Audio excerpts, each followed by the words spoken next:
Now we move back to those nervous little ponies they call pro stockers.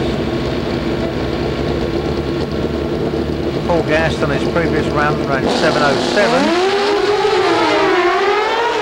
Oh, not this time. Seemed to be mischief in there. Craig Greaves runs a respectable 7:30. And I'm sure Paul will have that gearbox out in a great hurry. Todd Doege, as yet unqualified.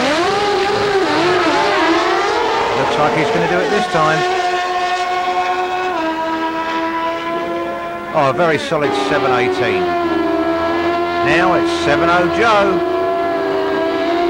Can he reproduce that 7:0 performance again? I know we'd all like to see it, but it's very, very hard to do.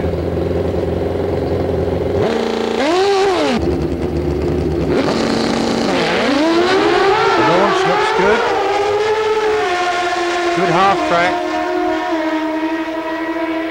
Just off the mark with a 7:12. Freeman and Rob currently our number 5 and 6 qualifiers. Rob having some early problems there. 48 will put Keith in the middle of the pack. Another very strong runner here in Billy Vose. Billy can run with the big dogs. This looks like a good one. Sure enough, 7:19.